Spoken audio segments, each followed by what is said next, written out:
Hi everyone, thanks for listening to another episode of Dogman Encounters Radio. I'm Vic Cundiff and I'll be your host for the show. If you've had a Dogman encounter of your own and would like to speak with me whether in private or on the show, please go to dogmanencounters.com and submit a report. I'd love to hear from you. If you'd like to help support the show by becoming a premium member, please go to dogmanencounters.com/podcast to sign up. Memberships are only $2.99 a month. By becoming a premium member, you'll be able to download episodes onto your mobile device and listen to them commercial-free wherever you go.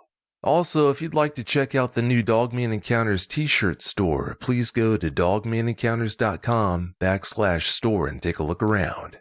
Buying a t-shirt or sweatshirt there is another great way to help support the show. As always, thanks for listening. Before we bring on tonight's guest, I want to go over two things with you. First of all, I plan to interview Brandon for part 2 tonight of last week's show, basically a carryover, but unfortunately, Brandon suffered a loss in the family and was unable to do the show. He'll be back next week to do part 2, so don't worry, we'll definitely have him back on.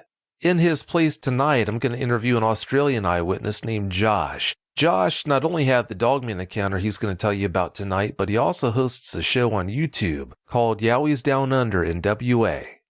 The second thing I wanted to talk about is if you like listening to Dogman Encounters, it's going to be in your best interest to go to dogmanencounters.com and visit the podcast page. There's an important message there for you. Again, if you want to continue listening to the show, it's going to be in your best interest to go to dogmanencounters.com and visit the podcast page. Please check out the message at the top of the page and that'll help to fill you in. Understand that no matter what happens to the Dogman Encounters YouTube channel, if it is taken down, the show's going to continue. It just won't be available on YouTube. If you go to dogmanencounters.com and visit the podcast page, you'll be able to read more about that. All right, let's not waste any more time. Let's bring Josh on. Josh, welcome to the show. Thanks very much, Vic. Oh, you're welcome. Josh, please give us a brief bio on yourself. Okay, so my name's Josh. I live in the northern suburbs of Perth in Western Australia. I'm a single parent. I have 3 children. I homeschool. I work part-time. And more recently, I've just started a cryptids YouTube channel. The reason I started that channel is because when I was 12 years old, I didn't get along with the other children. And my mother took me to the local library, obviously before the internet was ever invented. My mother took me to the local library to see if I would like reading books. And while I was there, I came across the cryptozoological and the pseudoscientific sections. And as I ran my hand along the books, I distinctly remember a book falling down. I picked up the book and I looked on the cover and it said, Patterson Gimlin, Patsy. I opened up the book and from that moment on, I was absolutely hooked on anything to do with cryptozoology or paranormal sciences or pseudoscientific sciences. You read your first book and you're hooked from there. Absolutely. From the moment I read that first book, it was an American-based book as well. And like I said before, you have to understand that this is back in the 1980s when the internet hadn't been invented. There was no such thing as PlayStation. We were still playing games on the old Atari. And yeah, the library was the best place to go to get information from. And yeah, from the moment I read that, I was absolutely hooked. It started with the Patsy Bigfoot. It moved on to the Loch Ness Monster. Then from there, the sky was the limit. It was aliens, UFOs, Yowies in Australia, and yeah, just totally exploded. And by the time I was 15 years old, my entire bedroom was covered in magazine clippings and news cutouts of UFOs and Yowies and Bigfoot and all sorts of strange cryptids from all over the world, all over my bedroom, on the walls, on the roof, everywhere. I was kind of obsessed and still am. Oh, I can understand. It's so easy to catch the bug. Just imagine, back then I'm sure you realized that, yeah, you had Yowies in the area, but just imagine how shocked you would have been if you would have known about Dogman and the fact that they too are also in Australia. Absolutely. I think it would have shocked me to the core because I've spent so many years out there, especially as a child. We'd go on holiday and my mum would wake up at 6 o'clock in the morning and I'd be gone. I'd be out in the bush already on a 4-hour hike with my little backpack, and if I had known that Dogman was out there, I might not have gone. Oh, no, I understand that. A lot of people who are interested in cryptids don't have their own shows. What made you decide to create your own show? That's a very good question, Vic, and my honest answer is always the same when people ask me. Quite a few people ask me that. I noticed in Australia there seemed to be a gap. There was a gap for a place for people in Australia and around the world to be able to go, somewhere that they could go and share their experiences. And especially in the cryptid world, not so much the paranormal world when we're talking about ghosts, spirits and the like, but certainly in the cryptids world, I couldn't find anything on the internet where an Australian channel, very sort of open, honest channel that accepted anyone and took in just about anyone's comment. And I felt that that gap could be filled, and that's why I created the channel, but also because of my childhood love for cryptozoology as well. I was able to express my own feelings and thoughts, and more importantly, I was able to not just connect other people, but connect myself to those people as well. So far, it's been an excellent ride. Oh, I say it must have been. Now that we're talking about it, please give us the ultimate guide to your show. Sure. So it's called Yowies down under in WA. The WA part stands for Western Australia. It is often confused in America for Washington because WA, abbreviated in America, is Washington State. Look, it's just a true Aussie channel. I've got 3 things on my channel that I always say: positive criticism welcome, no ads ever, and only quality content produced. I have live streaming every Saturday night at 8:30 p.m. Western Standard Time, where we discuss all sorts of topics that include Dogman and Bigfoot and Yowies and the Yeren of China or the orang pendek of Indonesia, etc. And we talk about other things too, like the mosasaurs that are supposedly seen in New Zealand, or UFOs and aliens and physics and all sorts of really interesting topics that we do on the live streams, but I also discuss them in individual videos as well that I have been producing. As the listeners will hear later on in tonight's show, you do a great job of producing your shows. Thank you very much for saying so, Vic. It's much appreciated. As I said before, I only want to produce quality content on my channel, and I think in order to be able to get a video across to your audience, you need to be able to pair music and visuals very well and almost make it seamless. It needs to be attractive to the audience for them to want to watch it. And as I said before, the accounts have to be real. They can't be faked in any way. So I have a pretty methodical process of making sure that accounts that are sent to me or people that I talk to, that they're the real deal before I put it up on my channel. After listening for a short period of time, it becomes clear very quickly that, you do a great job of producing those shows. How much of your show is focused on Dogman encounters versus Yowie encounters? Look, Dogman encounters in Australia is a very taboo topic. I can guarantee you no other channel besides mine in Australia deals with Dogman encounters because it is so taboo. Why, I don't know, but the ratio is actually quite small. Dogman encounters are a minority in Australia. Now, that could either be because people don't want to speak out, and the people that have come forward with Dogman encounters have that opinion that they don't want to speak out because they think they're going to get ridiculed, and probably will get ridiculed by family, friends, peers, workmates, colleagues, etc. Or it could be that the very case that the Dogman population is very small here. I don't know. But in terms of Yowie encounters, a lot more Yowie encounters. And in saying that, Yowie is a general term that we use for what you would call the Bigfoot of the Americas. But we also have smaller Yowies that are 3 to 4 foot high called Junjuddies in the eastern states. Where I live, they're called Murramarries or Woodarchies or Featherfoots.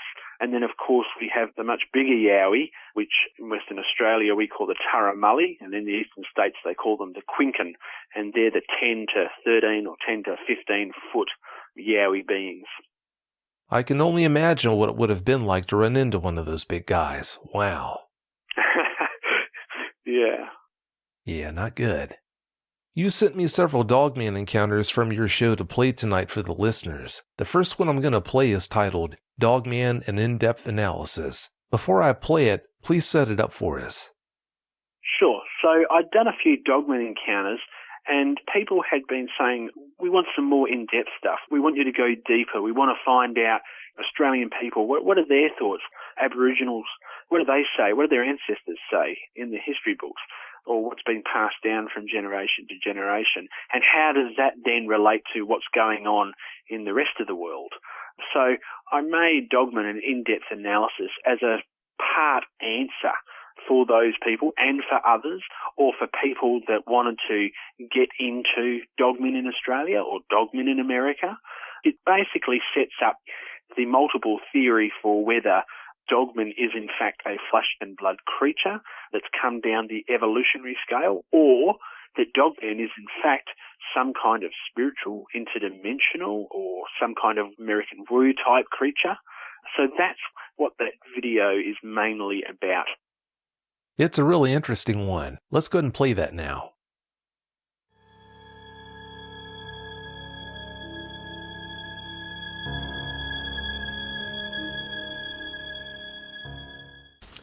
Yowies down under in WA. G'day, I'm Josh. Welcome to my channel. Tonight we're doing an in-depth analysis of the Dogman in Australia and the Americas. It could be applied to anywhere else in the world, but that's where I've focused my attention. And a great big thank you to SasquatchSagas.com for their input into this video as well. So I hope you enjoy. When confronted with the concept of Dogman, many people around the world, even those inclined to believe in the Bigfoot and Yowies, simply shake their heads. In fact, many Bigfoot and Yowie researchers tend to only accept the phenomenon as either a misidentification of ordinary dingoes, wild dogs and coyotes, or at best, types of the hairy man with a pronounced face but still a primate, like a baboon. Indications are that this baboon-faced being actually does exist and is referred to as a Type 3 in some circles. However, most witnesses are obviously not looking at a hominid because of so many talking of seeing backwards bending legs, yellow eyes, dog-like tails, and fur, not hair. So obviously something else is happening here. But is it spiritual or is it physical? Let's look at both. According to the scientists, it took 4 million years for us to evolve. The canid family tree goes back much farther than that. Not measured in millions of years, but in tens of millions of years. After all, if bipedalism proved so successful for our ancestors, why could it not have proven just as successful for a distant canid ancestor? So, is there any indication in this in the fossil record? Bearing in mind that fossils themselves are very rare, only form in certain conditions, and procuring a full skeletal fossil record even more rare, there are actually very large gaps and multiple options for possible Dogman ancestors. In North America in the past, very large wolves wandered the plains. The tar pits hold literally thousands of their skeletons. They were the infamous dire wolves. These large canids wandered the plains and forests alongside regular wolves, mastodons and bisons and the like. Back then, the grasses on the plains would have grown very tall and thick, perhaps prompting some carnivores to stand on their hind legs in order to get a better view. Large coyotes sometimes stand on their hind legs for quite some time in order to better observe an area. Is this how Dogman evolved? Regular direwolves standing upright to see over the tall grass of the plains for longer and longer periods? Reports of today's Dogman tell of them moving on all fours more than they do bipedally, but also able to walk and run bipedally if they choose to. Are Dogmans simply relic direwolves that because of greater intelligence, maybe even due to bipedalism, excellent night vision and nocturnal hunting behaviour, and the ability to walk upright, have managed to survive and hide from the human onslaught? This theory is supported by many witnesses reporting horrible popping noises as the animal stoops up, like the joints were popping into different positions. The problem with the direwolf as a possible ancestor to the Dogman is their size. They weren't much bigger than the grey wolf, and their teeth don't match the slicing razor-sharp teeth reported by Dogman encounters. Remember, Compared to humans developing bipedalism in only 4 million years, megafauna such as the hyaenodon has had 23 million years since the Oligocene to evolve, adapt and survive into the present. More than enough time to evolve from this to this. The problem is the fossil record is unbelievably scant. Who knows how many species, subspecies and even entire genuses roamed this planet in the distant, not too distant past that we still have no idea existed at all. In Australia, there are no historical reports of a physical wolf or dogman-like creature existing. However, the indigenous Aboriginals who came to this land some 75,000 years ago speak of a large canine being. They are known as devil dogs in white man's tongue, and come from a spiritual place that they call the dreaming, the same place as Yowies. They are not considered a friend of man, and instead looked upon as the most sinister of beings, void of anything positive. They are said to roam the vast lands in search of their next meal. Like the infrasound of Bigfoot, they too are said to possess an unknown force that can toy with your thoughts and emotions, driving man to his ultimate death. Now, despite the 15,100 kilometres between Australia and America, there are also strange similarities to the spiritual Dogman accounts passed down from generation to generation by the native Cherokee, Navajo, Apache, Choctaw, Hopi and Ojibwe Indian tribes in the Americas. Why is it then so hard to believe in the 21st century that a spiritual being like this could also exist out there? Many of us already believe in human spirits and ghosts. Why not this as well? And who knows how many spiritual or physical beings still hunt the night to this day, lurking in the shadows hidden from our daytime eyes. But not from our darkest nightmares.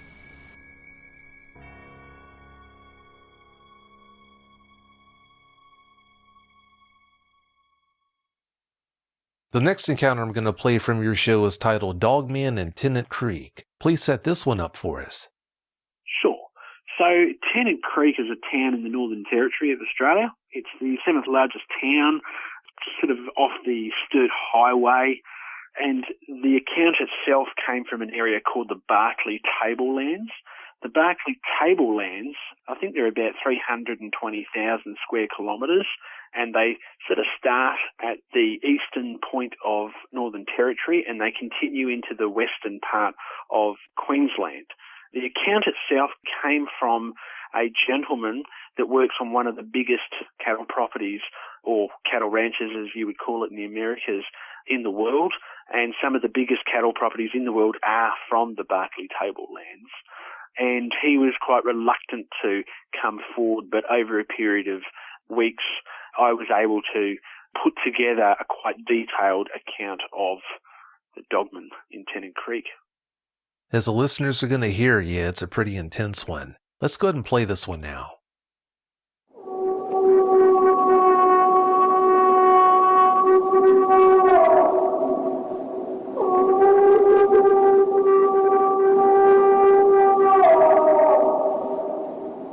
G'day guys, I've got another account for you tonight. It's called Dogman in Australia, Tennant Creek, Northern Territory. The client wishes to remain anonymous, which we have to respect, but if you've got any comments, leave them in the box down below. As I always say on all of my videos, positive criticism is most welcome here, but for anything else, leave it out of my channel. It's not wanted and it's not needed, but I'm sure you subscribers already know that. Anyway, onto the account told by the client. It's a bit of a long one, so bear with us. Mum and Dad were station farmers back in the 80s and 90s. They chose this property in an area called the Barkly Tablelands, which also just happens to be prime cattle grazing country. A vast and untouched wilderness the size of New Zealand, we own one of the biggest cattle stations in the world, as do all of our neighbours. If you call neighbours 3 days away in every direction. Tennant Creek is our local town, named after John Tennant, who was himself a pastoralist in South Australia. Mum and Dad decided to retire in early 2000s so my siblings and I could take on more control over the family business. and its finances, and start building technology into the farm's framework. We all live on the property to this day, and some of us have since married and had kids of our own.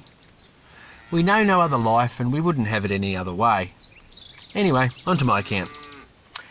Happened a few years back, and it's etched into my mind every time I go back to that area of the property, and I don't like going back there often.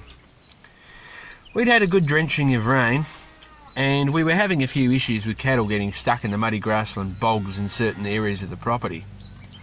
We'd spent 3 days out herding cattle and sleeping under the stars, because it's easier than going back to the farmhouse each night. We were moving them to drier pastures in a higher elevation paddock. Now I have to tell you, we've been here on the land since we were born. Over the years, we've heard stories of strange things going on in other properties all around Australia. And yeah, occasionally ourselves, we've seen weird things, weird objects moving in the sky at night, but we haven't put a lot of thought into it.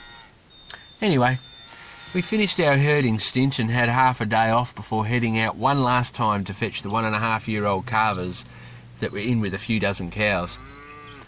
They were in the lowest part of the paddock, so no one was looking forward to heading down there because we just knew it was going to be muddy as hell. So we loaded a couple of four-wheel drive quads on the back of the utes to aid us. We took our dogs too, as we always do, and headed out about 1 o'clock. We reached the paddock by nightfall and spent the night camping there, opting for herding the next day. Because I'll tell you something, it's no good trying to herd cattle in the dark, let alone young calvers only recently out of the womb. They don't know what they're doing. About 4 a.m. I got up to take a piss as I usually do. I sort of noticed that all 4 of the dogs were sitting right outside my brother's tent, which is more like a big enclosed swag than a tent. They were sort of cowering a bit, which I thought was a bit strange, as they usually just sleep wherever they want on their chains around the camp. These dogs are work dogs, not pets, so they're used to being out bush and doing it rough. Anyway, I didn't care too much about it and went back to bed. By 6 a.m, we were up, cooking brekkie on the open fire with a hot coffee in can. That is a typical morning for us. I'd thought about the dogs earlier in the morning, who by now were hungrily awaiting the day of herding, and mentioned it to my brother, who reckoned they were just maybe cold, so I brushed it off and forgot about it altogether. The day brought with it some much-needed sun that had a sting on the skin. We reached the herd without incident, but were met with an ugly scene. Some of the calvers had got stuck in a muddy bog hole, and we had to decide whether we wanted to go about pulling them out or just shooting them, which is actually common practice when you're out this far. There's not a lot of help around. Anyway, we decided that my brother will leave me 2 dogs in his quad while he herds the rest of the stock by himself with his ute and 2 dogs to the other paddock, then return the next afternoon to help me with the rest. We spent a few hours together pulling out most of the difficult ones before he left me to it. When you're on your own, the idea is you wade out and stick a noosed rope over the cattle's head, then use the dogs at the back of them to push them up while moving backwards in the ute with the rope tied to the bull bar recovery points. It's harder to do, but it's doable just the same. And when you're out this far, that's all you got. By 3 p.m. I had a break. Constantly wading back and forth in bog is a bloody hard job, then coordinating the dogs too. After a cuppa, I jumped on the quad, as did the dogs, and we went for a ride just around the area I was in. It's good to do something different for a bit. I went right down to the other side of the bog where there were no cattle, just to have a look to make sure. Behind some brush in another boggy section, I came across a dead one that looked as though it had tried extremely hard to get out in a hurry. Its carcass lay right on the bank of the bog, so I walked around to make sure it was dead, and I didn't need to put it out of its misery. Now, I was a bit taken back, I've got to say. Its neck looked broken, and the middle section had its thorax and esophagus ripped clean out. Added to the strangeness was my dogs, who wouldn't get off the back of the quad, and had the same cowardly look I saw much earlier that morning. Now, I don't get scared easily, but seeing those dogs acting in a way like that made me cautious of my surroundings. I lifted my 12-gauge shotgun up to my chest in a ready to load and fire, but looked around and didn't see or hear anything. After 10 seconds or so, I gave up and just jumped back on my quad and headed back to my makeshift camp. I went back to work pulling the last few cattle out, and by 6:30pm there was only one left who wasn't going to budge, and I knew I'd have to wait till my brother showed up the next day to help me. By 8pm I'd had dinner, fed the dogs, got the fire cracking, and was laying back on my swag, puffing away on a well-earned Port Royal ciggy and watching the stars turn on in the sky. I was rooted and must have dozed off. I later woke to one of the dogs licking my face. "Get off it, boy," I said. Just then I could hear all the cattle down the bottom making a racket, mooing and moving about. What's going on now, I thought to myself. I jumped up and grabbed me shotty, pulled on a coat and jumped in the ute. I whistled at the dogs to jump on the back, and they very reluctantly followed my command. Bloody I thought. I drove to the ridge line and angled my ute downwards so the lights would light up the area. I turned the roof light spotties on too, which we used for shooting roos and foxes, so they were as bright as the sun brings day. I could see the cattle moving around each other, clearly spooked out. I figured there was a big fox or dog hanging about, so I left the ute running, jumped out on foot with me shotty and called the dogs off the ute. "Bloody come here," I said in a stern voice. "What the is wrong with you guys tonight?" Ears drawn back and kind of crouched while walking behind me, they reluctantly followed. Shotgun in hand, loaded and at the ready, I walked down to the cattle. Calm down, I said to them as you do. Well, thanks to the dog's stance, I was getting quite bloody wary myself. They didn't calm down. "What the f*** going on?" I said out loud to myself. I turned on the handheld spotlight and whizzed it around, but I couldn't see what was spooking them. I walked around to the back of the herd and I shone my spotty onto the bog where that one calf was, but couldn't get out. What the f***? Where's it gone? I started shining the spotlight from left to right across the bog and along the bank, but it was gone. Just then my eye caught a glimpse of something up in the shrubbery tree line.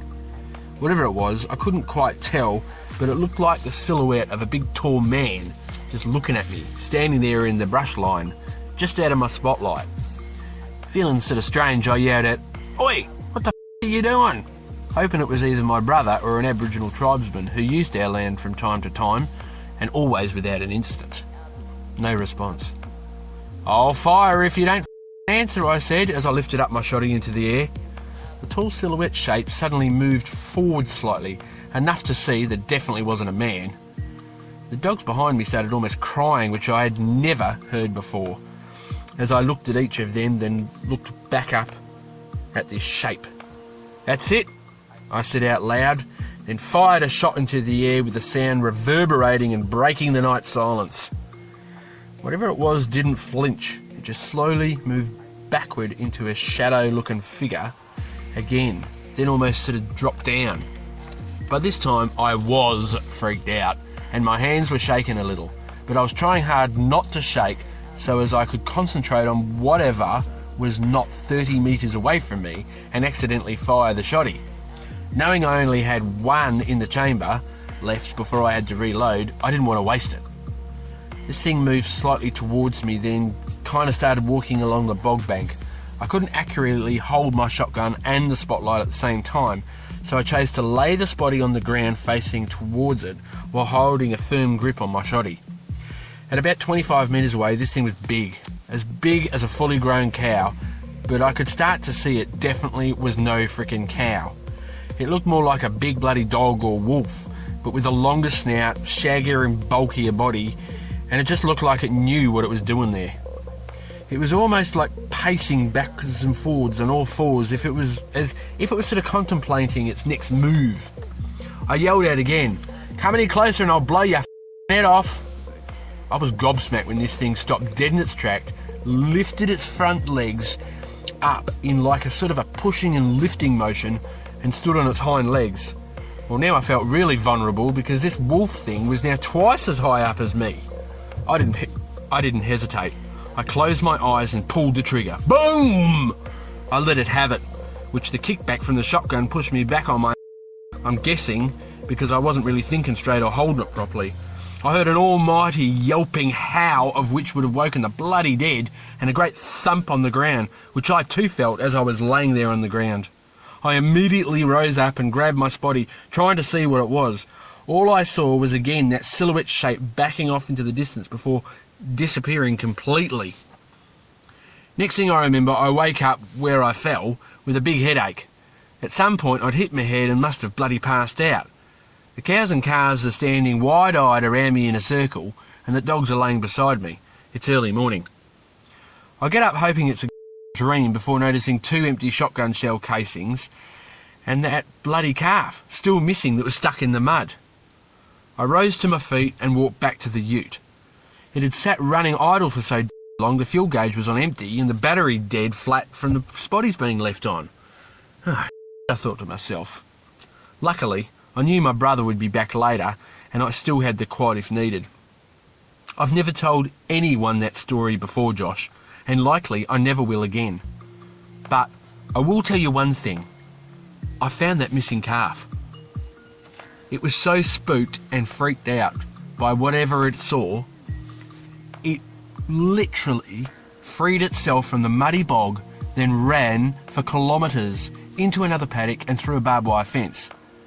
It was in a pretty bad way when I found it, but like me, it had been through so much, I just felt sorry for it. And you don't feel sorry for things like that when you're out in the bush, usually. Anyway, I took it back home, I nursed it back to health, and I have him as a pet to this day. Because, at the end of the day, only he knows what really happened, as well as I.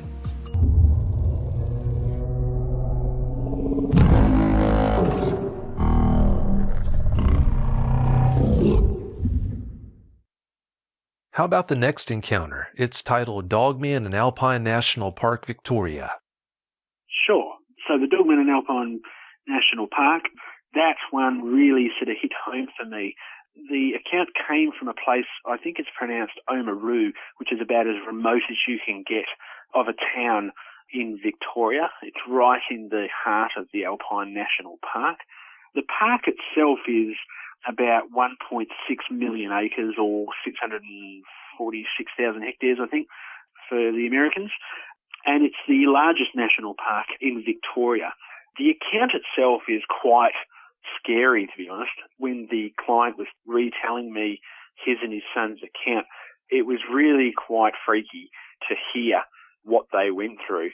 And I think I addressed that in the video that I was able to produce on their behalf.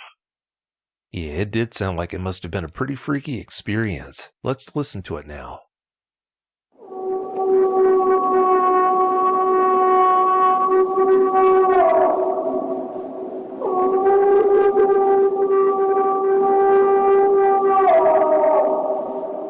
Tonight, folks, we've got Dogman in Australia.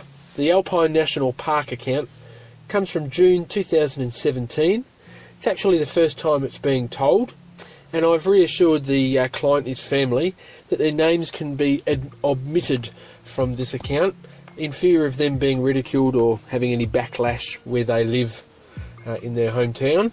As I always say with my videos, comments are welcomed. Positive criticism is always welcomed, but anything else, please leave at the door. But anyway, on with the account as told by the client. Ever get that weird feeling at some point in your life when you just know something isn't bloody right? Well, that's the feeling me and the family got last year. And it wasn't the only thing either. It was June, so the weather was like more warmer during the day but cooler at night. The family and I had been organising a camping trip to Alpine National Park for some time, but cancelled several times due to work and school commitments. But we sorted it out and we all managed to get time out during our busy lives in the third week of June. Now, Alpine National Park is a 640,000 hectare park northeast of Melbourne in Victoria and encompasses the Central Highlands and Alpine regions all the way to New South Wales border, where it joins up with a place called Kosciuszko National Park. There are quite a few camp spots within the park with both 4x4 and 2x4 access and some beautiful walking trails. We chose to bush camp in the park, with the closest town being Omeo, to give you a rough idea on our location. Earlier in the day we enjoyed some bushwalking along the trail to Mount Feathertop. The whole day was fantastic, and the wife and I enjoyed watching our 3 children running and playing about in the open air and wilds of the Victorian forest. By 5 p.m. we had found our camping spot for the night, set up and started collecting wood for a campfire. My 15-year-old son and I went for a wander on foot while the girls prepared dinner.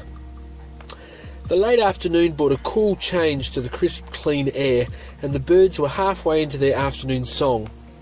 It was nice to be out with my son, on our own for once, chatting about blokey stuff. About 30 minutes into our walk, we thought we should start walking back to camp to avoid the girls yelling out to us and beat the fading light. Now about that feeling I mentioned at the beginning. Yeah, that one.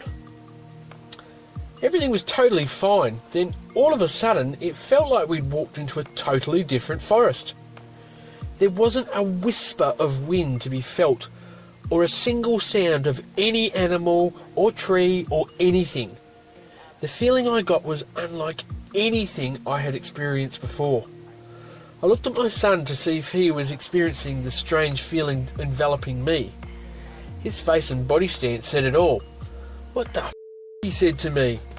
"I don't know," as I said as I glared back at him, while swallowing down the biggest saliva ball of my life. We both walked forward a few steps, with each step echoing loudly in an otherwise dead silence forest. Still not a sound. We kept walking together at the same pace. Suddenly, we heard sticks breaking from behind us about 10 metres back. We both stopped and looked back very quickly. Nothing.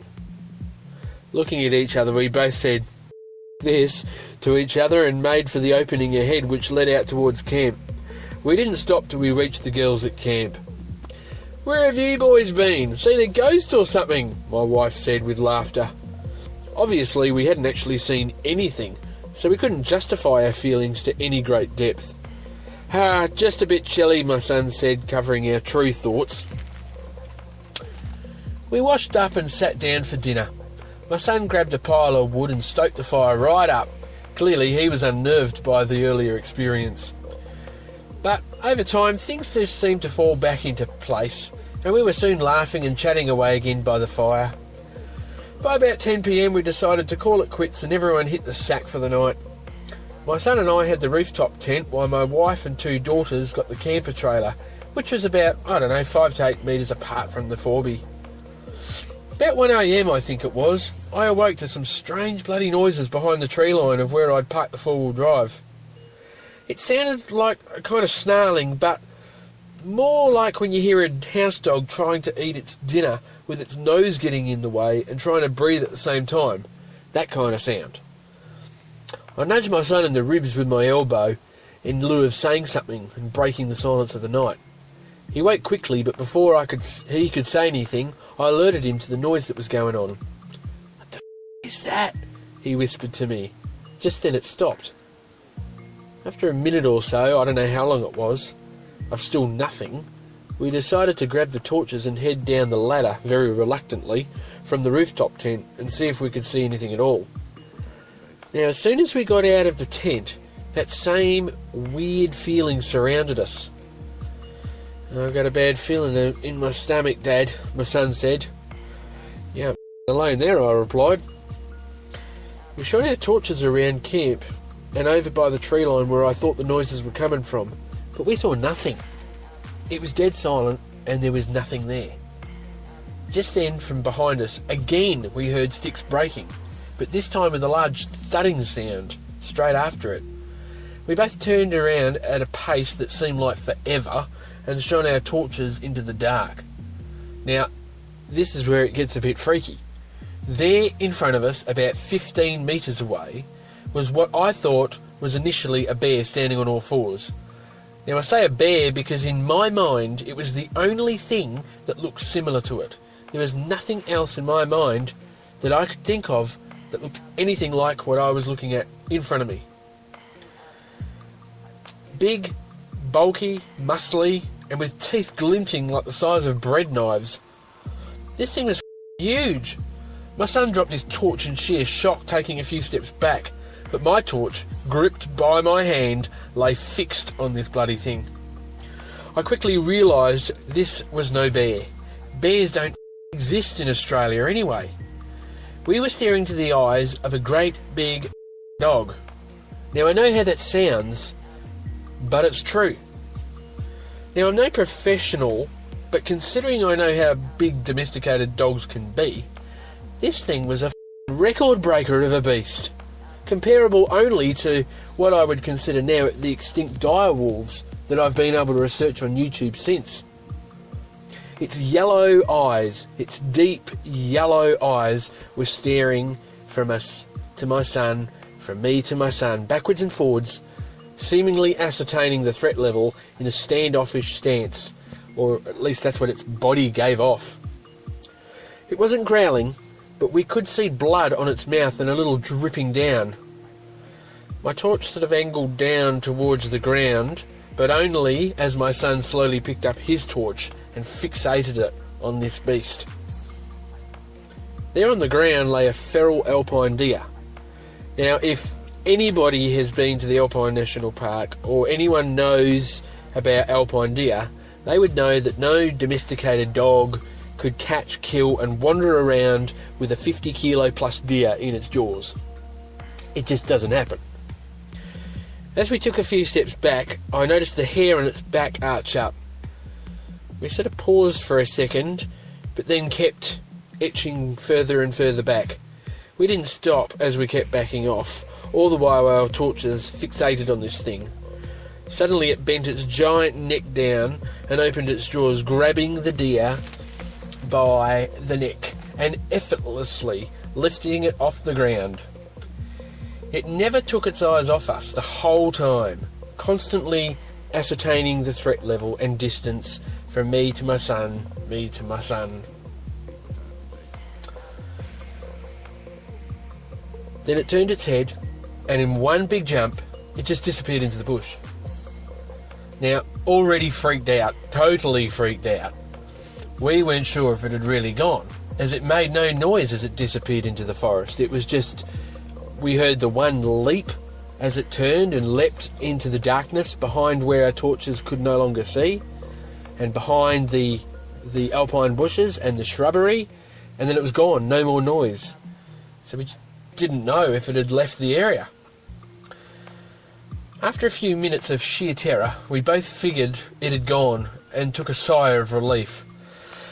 What a experience, I said out loud with my son's head nodding in agreement the whole time. We eventually went back to bed and kept our experience to ourselves. We've never gone back to that area again, and we certainly don't speak about it to my wife or our daughters, or sisters in my son's case, and we don't speak about it to anyone else, because we just think we know how much we'd cop for it. Now, as a public servant myself, it's just not something that's ever spoken about.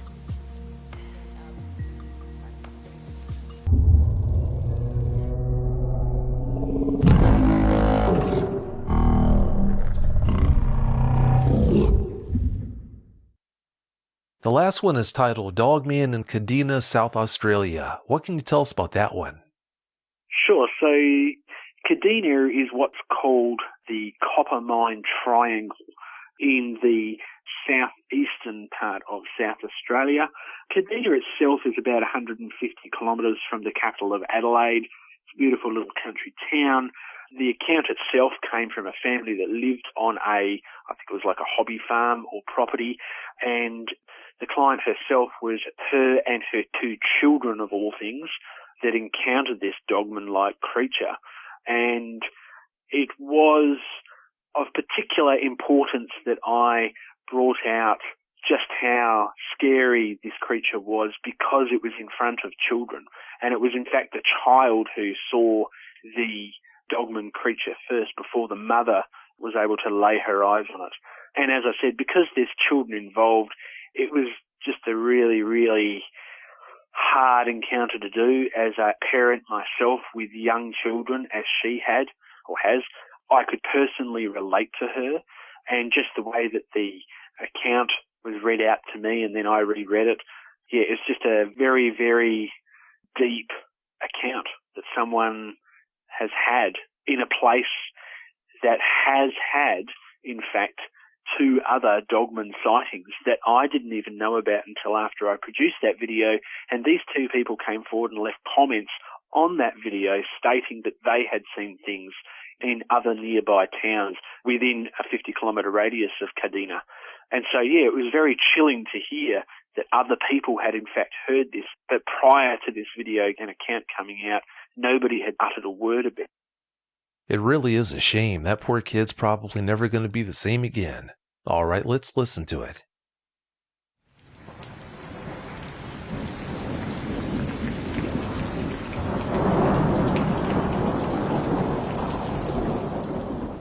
I actually grew up in Whyalla and moved to the Yorke Peninsula in South Australia in 2003. We bought a small property in the vicinity of Kadena, which is about 150 kilometres from Adelaide. My husband works on a nearby property and we just run a few sheep and cattle to supplement our income. I used to be a teacher, but I gave that up when we started having kids. This happened in 2011, just after our second child. My husband was working late on the farm, so I picked up the boys from Scouts. It was about 8 p.m. and pouring down with rain on the way home, and I could hardly see a thing on the road. I turned a sharp country bend that I'd driven around 1,000 times before, but with the rain making the gravel slippery combined with the oversteering, the car just slid off the side into the road and stalled. Just great, I thought. I started the car again and went to drive off when I noticed the steering was out. I pulled over again and got out of the car. Great, just great, I said out loud. My front driver's side wheel must have caught a sharp rock or something and blown the sidewall on the tyre. I opened my car door and told the boys to sit tight while I have a better look. I grabbed my coat on and my umbrella, then went back to the wheel. I could see the sidewall had been punctured by something, so just like any farm girl does, I decided it had to be changed. I looked around and realised that it wasn't going to stop raining. I lifted the boot and started to get the jack tools and spare wheel out. Why me? Why now? I thought to myself, as the rain just kept coming. I grabbed a wooden board we kept in the boot for the jack. Anyone knows who tries to change a tyre on wet gravel or sand will tell you, without a good board, the jack will just sink straight into the bloody sand. Anyway, I shoved the board under the car and started to jack up the car. Now, it's no fun kneeling in the mud changing a bloody tyre, I can tell you. My 7-year-old yells out from the car at the back that he really needs to take a pee, so I just yelled back to him to just quickly hop out and go in the grass on the side of the road. Nothing out of the ordinary. At this point I remember getting up and going to the rear car seats to make sure my 8-month-old son was okay before taking the wheel nuts off and changing my tyre. Then my 7-year-old boy yells out to me over the noise of the rain that there's something in the grass in front of him. I turned around and just said, "It's probably just a sheep or something. Hurry up and take your pee, otherwise you're just going to get wet." As I started walking back towards the front of the car, I heard him take a gasp. I looked back to see him staring wide-eyed into the dark. Then my eyes glanced down to see him peeing on himself and frozen bloody still. I yelled out to him, "Mate, what's the matter? What's wrong?" I felt my heart sink, as this was definitely not normal behaviour for my son. I grabbed the wheel nut bar and I rushed over to him while staring between the darkness and him. He pointed out into the darkness and said, "There, in the long grass, those eyes." I squinted hard because it was raining dark and the only light was coming from the car's front and rear lights. There in the near dark grass I could see something. I could see the silhouette or outline of something. It was large and it was definitely hairy or furry. I could see its outline from the light, but its yellowy gold eyes, now they pierced through the darkness. The eyes seemed locked on my boy. It then raised itself up slightly, but enough to see that it was a very big dog. Its coat was black or brown and very shaggy. I could see the rain bouncing off its coat. Its snout was huge, bigger than any other dog snout that I'd ever seen. And we live on a farm. We've seen dogs. "Get in the car," I said to my son. But don't argue, just get in the car," I said to him, feeling like something just wasn't right. My son moved behind me and towards the car, and as he did so, I raised the wheel nut bar in my hand. This dog thing's eyes locked onto my boy, watching him move until he went behind me towards the car, and then I think it realised by my raised arm, with the bar in my hand, I wasn't going anywhere. This thing looked intelligent. It looked like it knew what I was doing. I heard the car door open and then close, and I knew that my son was getting into the car and he was safe and out of trouble. This dog thing, it then lifted its body out of the grass from its crouched position. It looked upset. "You can't have him," I yelled out into the night, finally realising that this thing wasn't just a big feral dog. I looked over to see my son staring eyes wide open through the glass window car door, then noticed my door was open and the keys sitting in the ignition. I glanced back quickly to see this thing upright like a bear does on two legs. It was huge, and it's towered completely up into the air over me. I knew whatever this is, it's not something that was scared of me. In an instant, I dropped the bar in my hand. I heard it splash on the ground and I ran for the car door. I slid straight over in the wet bloody gravel, but I managed to drag myself into the car via the steering wheel and pull myself into the driver's seat. I slammed the door shut. I knew the car was still jacked up and I had a flat tyre, but I didn't bloody care. I just wanted out of there and to get my boys to safety. Just then I heard this almighty howling noise that put the fear of hell into me and my boys. Goosebumps ran up and down my body and around my neck, down the back of me. I turned the ignition, jammed the stick into the gear, and ploughed my foot onto the accelerator.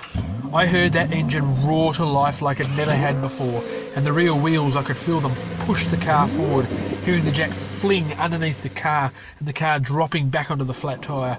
"Hold on," I said to my boys as the car took off at maximum revs in first gear. As I drove off, trying to control the steering wheel and my thoughts and feelings while looking over and making sure the kids were all right, with the flat tyre changing into second gear, I looked into the rear vision mirror. I could see it still, but this time it was standing on two legs in the middle of the road where my car had been. It was watching us drive away. Asking if the boys were okay, I noticed its silhouette suddenly become much larger, and a light from behind it illuminates the whole area. I instantly notice a big truck lights, and the truck is becoming more visible as it rounds the bend. I look back on the road in front of me, then back to the mirror again in an instant, but the thing's gone. Did I dream that?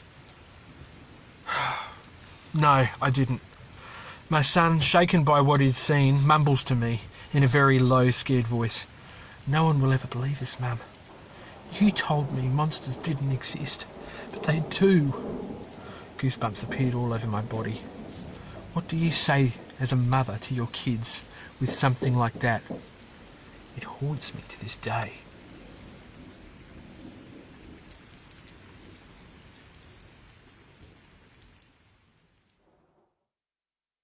It sure is a shame what dogmen do to people. That's horrible.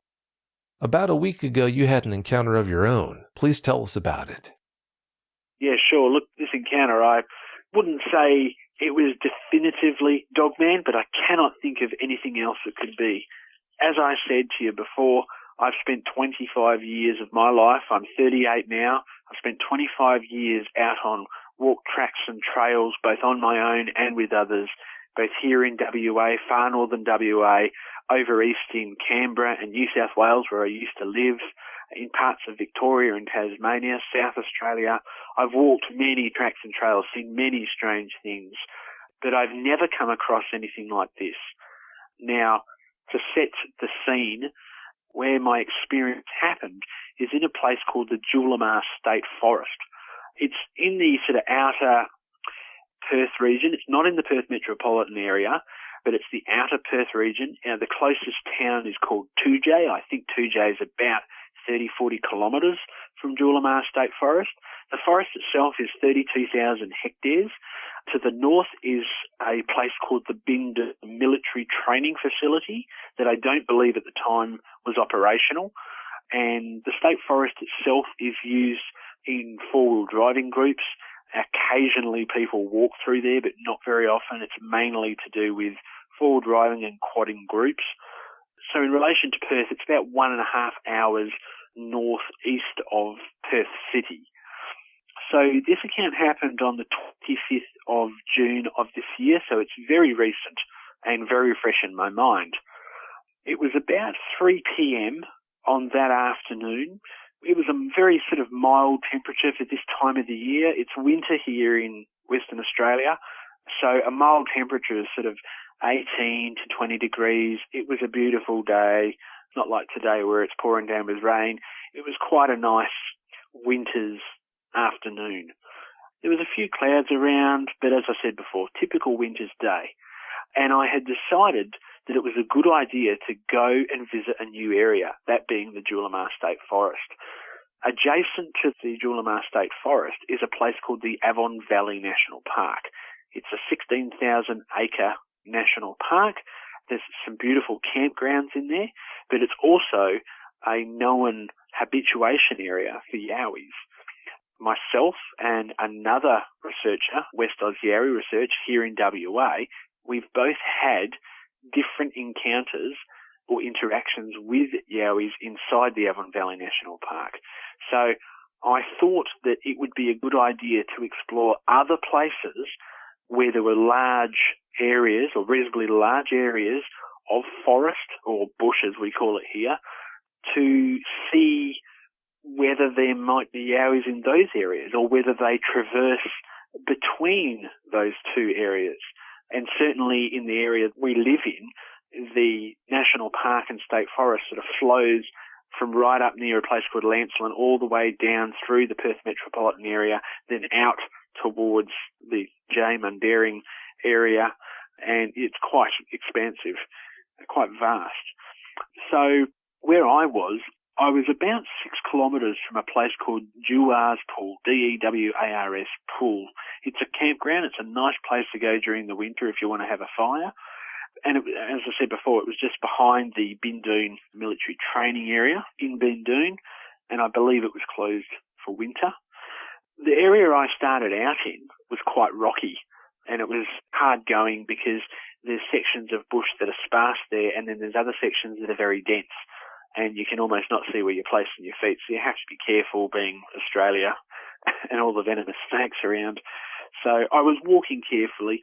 I had been out for quite a while looking for signs of structures or rock stacks or glyphs or anything that's really associated with Yowies here in Australia, and found very little evidence actually. But because I knew they existed in Avon Valley National Park, I thought it was a good idea to have a real good look around. So look, I was walking along a tree line, and at the time there was just natural sounds of the bush that anyone would hear, you know, kookaburra here and there, the usual crows and the wind blowing and whatnot. It was just a normal walk in the bush like I'd always had before. And walking along this long tree line, and then all of a sudden it felt like everything around me went very quiet. It's something that I'd only experienced twice before, and they were both Yowie encounters, but everything around me went very quiet, to the point where you could have heard a pin drop. It was so quiet.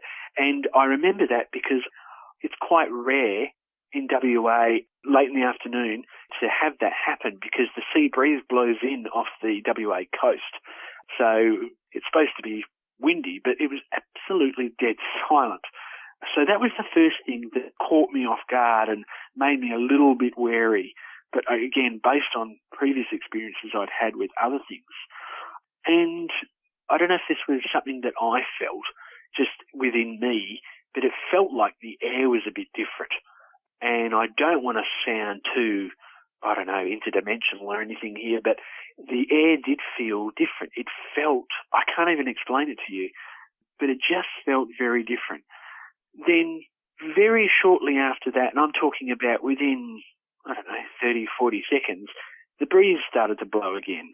Not a lot, but it started to blow a little. But still, in terms of surrounding sounds, apart from the wind with the trees and the leaves, knocking against each other, absolutely dead silent. No crickets, no cicadas or tick-tocks as we call them, no crows. There was no noticeable sound except for the wind blowing, and I thought, that's really strange. It felt like I'd walked into a different part of the bush, essentially. So anyway, I came round sort of the next tree shrub line bend, and I was sort of looking from left to right, as you do. We're looking for things. You're out in the bush, and as I said before, it's dense in some areas and sparse in others, and you've got to have a really keen eye. If you're looking for yowies or structures, not even yowies, if you're looking for structures or you're looking for glyphs, you've got to have your eyes absolutely peeled. If you're on your own, even more so. So I was looking left to right, just naturally, and then instantly to my left at about 30 metres away, I spotted something dark, and it was unusual to me. Like I said, it was 30 metres away. It was underneath the taller trees that stood out from the otherwise greenery that was everywhere in the bush. Winter time, everything just turns green. So at first I thought it was just like a burnt out log, to be honest, because in state forests in WA and all through Australia, we have annual burn-offs to reduce fire hazards to the local towns. So it's not uncommon to see burnt stumps in Australia, or in the areas that I've been to anyway, in all the national parks and state forests. But this particular stump is a bit different.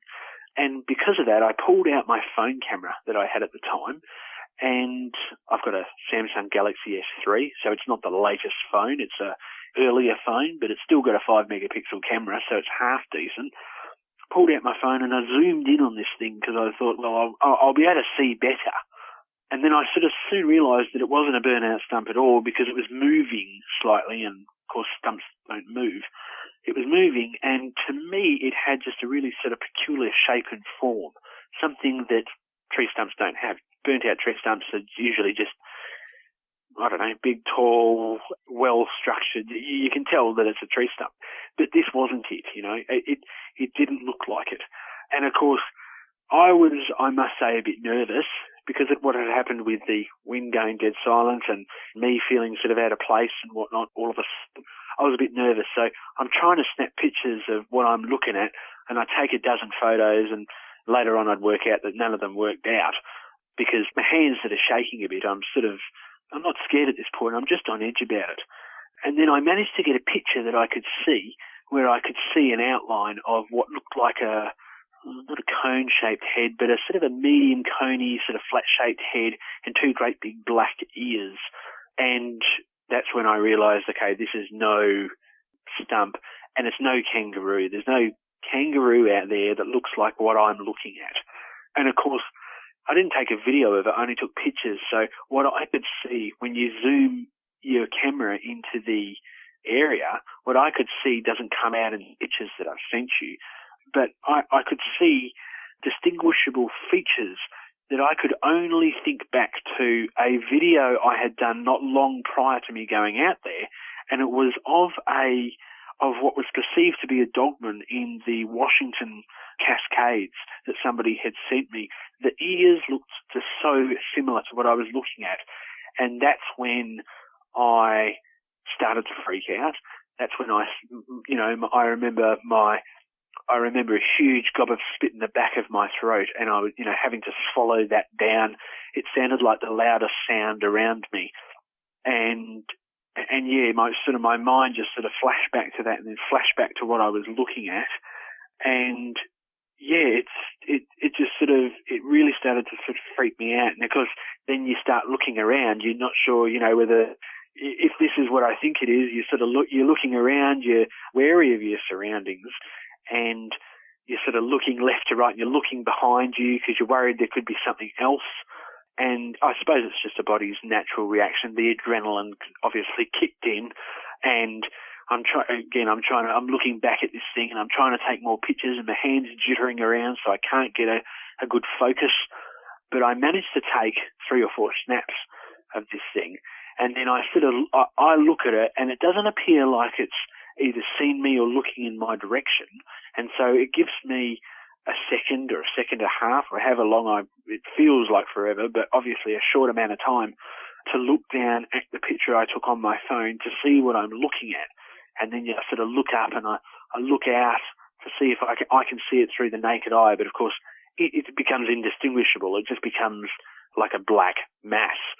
And again, it looks like a stump until I put the camera up and I zoom in again. And then in the middle of the body, it looked like it was sort of not all of the way out. That's the only way I can explain it. So, it's probably taller than what I thought it was. It looked like it was, I don't know whether it was hunched over or whether when I was zooming in with my camera, whether the amount of light that was coming through the trees and hitting the grass or pixelation or what it was, but it just didn't look like it was the whole thing. It just felt like I was looking at part of it and not the whole lot, if that makes any sense at all. I didn't notice any notable smell whatsoever. If there's something I've learned from researching in the past, it's to get as much evidence as possible, to try and stay calm, to try and debunk yourself on the spot as fast as you can, to be alert for things like smells, because Yowies give off a terrible smell. And nothing like that was very notable in this case. In this experience, it was just not, there was nothing to smell. It just smelled like the bush. But it's one of the first things that I thought of after I got off the initial sort of shock. And then I was like, okay, this thing, whatever it is, it hasn't seen me, or not yet at least. And so I'm okay. So this is where I sort of shuffle back a little bit to sort of get behind the shrub. I don't know what I was thinking, but I suppose I was thinking, rather than being out in the open, which I was, at this point I was out in the open, the shrub was next to me about, 4 feet away, not far. And me being a tall guy, I'm 6'8", so I'm certainly no small person. I suppose to something like that, I'd stick out like a sore thumb. So I suppose my thought process was, if I get behind this and I sort of crouch down a bit, it's not going to see me, or I'm going to feel safer within myself. So I do that, and then I sort of, as I said before, I've still got to unzoom my phone, and I'm looking at this thing, and I'm sort of getting the feeling that whatever I've caught on my camera, on my phone, whatever it is, I've caught it totally off guard, and it hasn't noticed me. And then at that point, when I started thinking that, this thing, even though I couldn't see its eyes, this where the eyes would have been, and I could certainly see the pronounced sort of muzzle and the ears, they sort of turned as if it was looking at me. And as I say, I couldn't see the eyes. It was too dark and too dim to be able, like its eyes were set back into its head, so I could not see anything. But the way it moved, it just, at that moment that I thought that, it turned, and I could see the ears turn in my camera, and it looked straight in my direction. And I remember thinking, holy, what do I do now? Because I've got processes going on in my mind. You're thinking of 1,000 different things. Oh, if it's just a kangaroo, it'll disappear.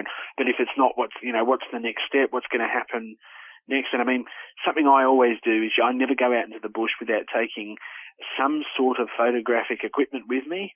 And on this day, it was a camera phone. I wish it was a 4K camera, but it wasn't. And I always take a knife with me for protection. You never know what you're going to get yourself into. So I remember thinking to myself, right, I've got this great big Rambo knife if something goes bad. But obviously you want to avoid anything like that. So as it's noticed me, and I've noticed it, we've sort of, I want to use the term locked eyes on each other. Even though I could not see its eyes, my eyes were just dead locked on where this thing was. I'm holding the phone camera up. I'm looking at this thing from a distance away. And then I noticed that it sort of slowly retracts back into the tree line. And only in a way that I can describe, the only word that comes to mind is the word sly. It very slowly and carefully creeps back into the tree line behind that sort of, that line of trees that's in my picture, or set of pictures. It sort of moves back very slowly. It doesn't move its head away from the position of what I perceive it to be looking directly at me. And it sort of goes back so far back that I can no longer see it. And then I suppose I didn't know what to do at that point. I didn't know whether to, I didn't want to run, because you never run in a situation like that. That's the worst thing you can do. It's definitely a flight or fight situation, and I was 50-50. I was between the two. I didn't want to fly, and I didn't want to fight at the very same time. So I was sort of half and half. And so I waited with what seemed like for absolute ever, but it wasn't. It could have been I think it was probably a couple of minutes, but it felt like 2 hours had passed by. It really did. And I sort of slowly, I recoiled, retracted, backed out. I backed up further behind the scrub bush that I was next to. It was actually a small eucalyptus tree that was growing a little. The tree that I sort of behind was only about 6 foot high. Oh, not even that. And maybe 5'7", 5'8", 5'9" high, because I remember I'd had to bend down and sort of peep around the corners to be able to see it. So I backed up and I sort of walked backwards quite quickly, but very carefully. I was watching where I put my feet. I didn't want to make any sort of sudden movement or sudden noise. And then I very immediately turned around and I just went the way I came. I backtracked along the same footprints that I'd left, and I didn't really stop except to glance behind me to make sure whatever I had just seen didn't follow me, or didn't appear to follow me. And I mean, my heart was racing and I could feel the adrenaline pumping throughout my body. And to be honest with you, I was sweating. And as I said, it wasn't a hot day and I was sweating from my forehead. My ears were red. I remember saliva in my mouth, like I was freaked out. And I remember thinking of walking away quite quickly, but quite quietly. And I'm thinking, geez, I hope this thing doesn't follow me. What an amazing experience. You've got all these thoughts, feelings and emotions that are going through you all at the same time, and you're trying to process them, and it's very difficult to do that. You sort of have to think, okay, you have to think methodical, and you have to think, like, you've been in similar situations before. This is what you do. But something that has never left my mind is the description of what it looked like. I had a really good look at what I was looking at, what I could see from a distance, and more importantly through that phone camera. If I hadn't have taken my phone camera, I quite possibly could have walked into maybe a trap. I could have walked straight past and not even noticed. So I feel, I don't want to use the word blessed, but I feel like, I don't think it was coincidence, I don't believe in coincidences, but I feel like I was meant to walk that path, and whatever that was, what I think was a dogman, because it, like I said, it just, those distinct ears and the colour and the detail that I saw, a tallish, large animal, and it was dark. It was dark. It was nearly all black, a little bit of brown towards the neck area, but hardly any, almost not noticeable. These long, dark ears, really long, dark ears. And I mean, longer than what a kangaroo's is. And you don't get black kangaroos anyway. And then those well-set back eyes that I couldn't see, the really pronounced muzzle, like it had a real chunky-looking dog-like muzzle. When I say chunky, I mean I'm talking a Great Dane chunky. It was big, it was thick, but it was longer than a Great Dane's. But still a very big size, nothing like I'd ever seen before. And then the upper legs, what I could see, it doesn't show it in the photos, but what I could see from it, the upper legs, one of the legs, I think it was the right leg. So in the picture it's the left, but it was the right front leg was sort of up and sort of pushed in, similar to what you'd see out of when a little dog stands on 2 feet and sort of does a little dance and they have their paws up and sort of in to balance. So one of them was in, and then the other one, the left one, which is the right in the picture, it looked like it was out. Now I say that, and I've said to only a couple of people, that it looked like it was balancing. I don't want to say that it was, but it appeared to be stretching its front paw leg out and be sort of almost trying to balance without having to touch the tree that was next to it or lean against anything. It certainly wasn't leaning against anything. It was standing on its own 2 feet, that's for sure. That's something that I will never forget. But yeah, this other one was sort of outstretched. It was attempting to balance like an upright pose. The bottom legs were the most distinguishable feature that I saw, and that was much larger than any regular dog.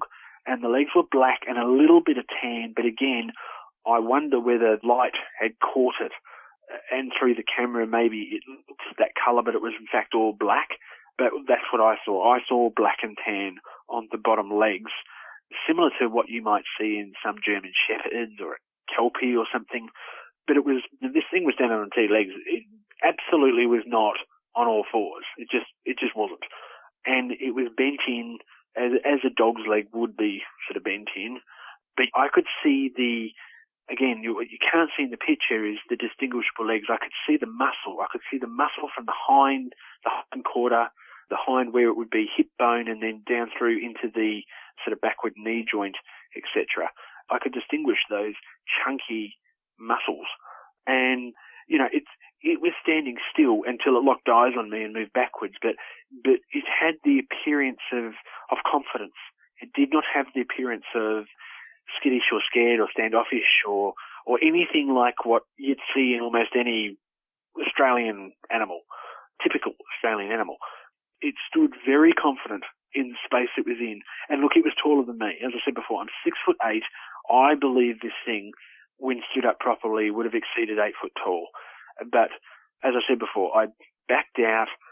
I went the way I came. I tried to walk the same footsteps where I'd gone in and gone out again.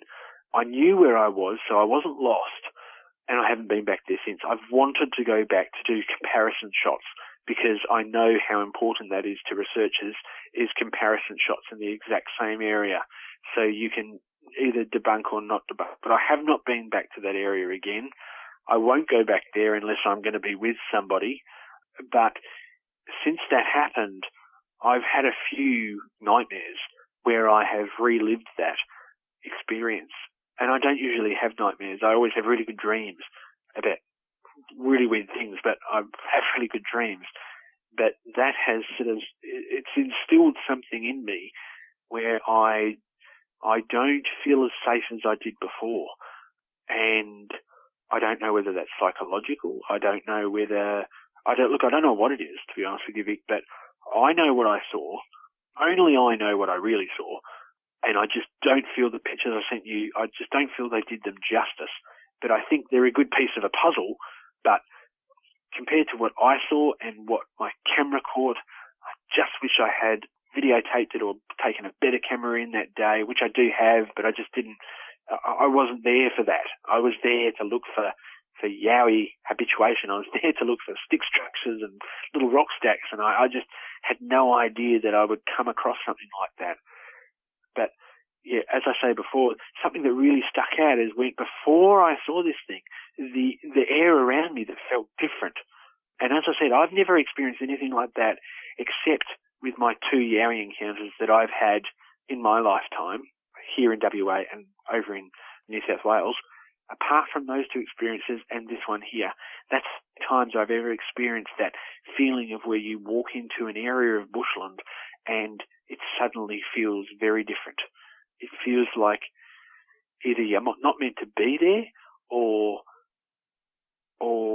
I don't know, like the air around you just changes and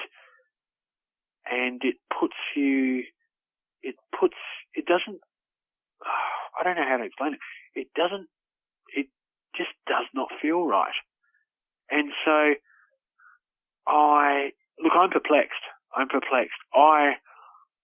I think it's Dogman, and I don't know why I think it is. I don't know if it's because I want to believe it is or because it really was. But what I saw that day, and as I said, it's a recent thing that's happened. What I saw that day is not something that I've ever seen in the 25 years that I've been walking all the tracks and trails of the bush in WA and over in the eastern states. And until I go back there and I do a comparison shot and hopefully take somebody with me this time, I don't think I'm going to rest on it. it's going to be sitting in the back of my head until I do it. And to be honest, I've only got a month and a half to do it because I'm relocating to Queensland. So I would really like to be able to go back out there, face that fear that I feel I have, because in all honesty, I don't think it's going to be in the same spot again. I just don't. Of all the things that I have learned about Dogman over the years, especially from places like America, is they don't seem to be in the exact same spot twice. They tend to move around, unlike Yowies who tend to sit in a habituation area and live at one area. So I feel like I need to go back and I need to face my demons and do that comparison shot and be able to send that in as well for extra proof. Maybe not proof, but just to ease my own mind, you know. But yeah, that's the experience that I had, and it's one that I don't think I will ever forget, or anytime soon. That's for sure. It's something that stays with you. It sticks with you. And as I said, I've had a few nightmares where I've woken up in hot sweats, which never happens to me. Reliving that experience of carrying or squatting behind that bush and peering out and seeing this thing look directly at me, or its head turned towards me, and that feeling of that change in the air. Yeah, look, it instilled a bit of fear in me, but as a newish researcher, I feel like it's something that I need to do, and I certainly know other researchers try to do similar things. They go back out and take comparison shots much later on. So yeah, it certainly is going to stick with me for a while. Well, I'm sure you're not going to forget that experience. Did you see a tail on it? No, because it was facing me, Vic. I could not see a tail. I could only see the ears, as I say, the pronounced muzzle. That's the only way I can explain it, as no eyes where the cheeks would be, but it was fur, definitely fur. But no, because it was facing, when I first saw it, it was facing on a slight angle. Oh, not a slight angle, but let's say like a medium angle. And then when it was looking at me, it was head on. So I never saw any tail. I see. Sometimes, depending on the size and length of the tail, even if the dogman's facing the eyewitness, they can still see the end of the tail between their legs, but I thought I'd ask you about that anyway. I couldn't see any tail. I mean, you have to understand, I'm 30 metres away, which is a reasonable distance when you're out in the bush. And if you've ever been out into the forest or the bush, especially bush that's semi-dense, you can only see so far in front of you before everything looks the same. So it was quite difficult to see. I think it was almost like by chance that I glanced across and saw something and went, whoa, what's that? And grabbed my phone camera out and zoomed in. And like I said before, if I had a better camera, I'm sure I would have been able to see better detail. But with the detail that I could see, and if I have to be honest, well, I do have to be honest, there was no tail. I could not see anything that looked like a tail. I could just see semi-distinguishable head features, body, front paws, legs being the most distinguishable feature, and the mid-region of the body. Well, you did have three things working against your ability to take a great picture that night, so I guess we can't hold that against you. You had the limited amount of light, the fact that it was so far away from you, and also the fact that it was just a phone cam. Exactly. Did that experience knock any of your enthusiasm for the topic of cryptids out of you? Absolutely not. In fact, it's propelled me to want to go further and deeper and possibly do things that other people would never have done before. Hence my relocation to Queensland, the capital of cryptids in Australia. Yeah, who knows what you're going to find once you make that move. After having that experience, does it chill you to think about all the times when you've been alone in the middle of nowhere and might have had a dogman watching you? Absolutely, that does. I had thought that in the past, though. Someone like me who knows a lot about a lot of different cryptids from all over the world, about certainly the Australian cryptids, absolutely. And I do say that to other people that comment on some of my videos. I say, just because you haven't seen Dogman or a Yowie doesn't mean that they're not there. Quite possibly they've been there all along when you go camping or swimming or wherever you are on your holiday, and you just don't know it. You can't be scared of what you don't see. It might be unnerving to think about, but yeah, I'm sure they've been watching you more times than you'd care to think about. But having said that, I want to thank you so much for coming on tonight and sharing these stories and all this information with us, Josh. I really appreciate it. No problem. I thank you very much for inviting me on, and thank you very much to your listeners for maybe opening their minds a little bit and listening to my account, and they can make their own assumptions themselves. And if they feel the need, they can come over to my channel and have a look at my content and what I've got to offer and see if it's something that they are interested in. Oh, you're welcome, and I hope they do that. Thanks again so much. Have a great night. Cheers, Vic. Bye. If you've had a Dogman encounter of your own and would like to speak with me, whether in private or on the show, please go to dogmanencounters.com and submit a report. I'd love to hear from you.